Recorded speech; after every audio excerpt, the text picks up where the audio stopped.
Достар, Орал және Атырау қалаларын толықтай су басып кету қаупі бар. Бірақ көп адамдар түсінбей жатыр, су қайдан келе жатыр? Қай жақтан келген топан су?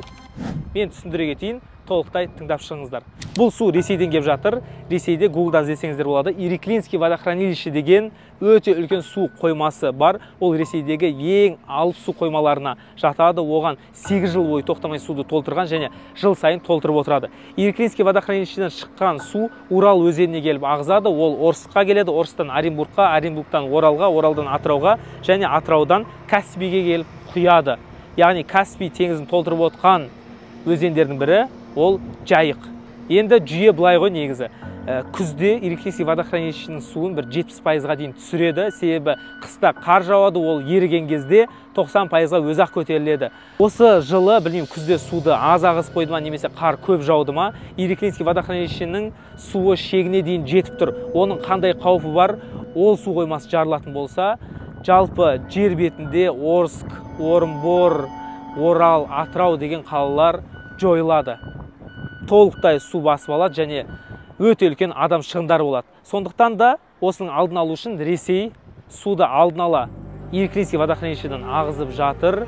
Бірақ бұрынғыға қарағанда көбірек су ағызылып жатыр.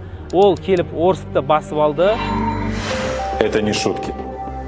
Уходите сами, забирайте документы. Срочно покинуть свои дома призывают жителей Кургана и Оренбурга. Уровень воды в реках стремительно растет, пик паводка еще впереди. Одан келіп Оренбургты басып алды, ол су Оралға келіп жатыр. Енді жыл сайын ағызатын суға қауіп неде десеңіздер, 1942 жылы Орал қаласын толықтай су басып алған болатын, сол Жайықтың суы. Ол кезде Оралға келген судың деңгейі 9 метр болған.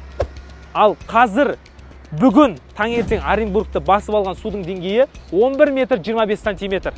То есть 42 жылғы су тасқыннан да қауіп өте жоғары болып тұр. Сондықтан да бүкіл Қазақстан уайымдап, қала-қаладан, Алматыдан спецтехникалар жіберіп, бүкіл волонтерлар келіп, Орал, Атырау қаласында көмек беріп жатыр. Сондықтан да бауырлар, бей-жай қарамаңыздар.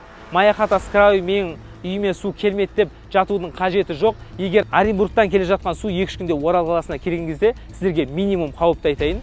Минимум, мына суреттерін шығарамын. Осы Жайық өзенінің бойында тұрған ауыл аймақтарды толықтай су басады.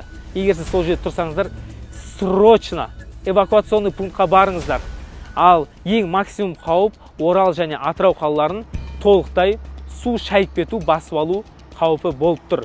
Құлсары қаласын 7 минутта толықтай су басып алды. Енді мына Ириклинский водохранилищеден келе жатқан су басып алатын болса, одан да тез, одан да жылдам және одан да үлкен ущербпен келуі мүмкін. Сондықтан да бей-жай қарамаңыздар.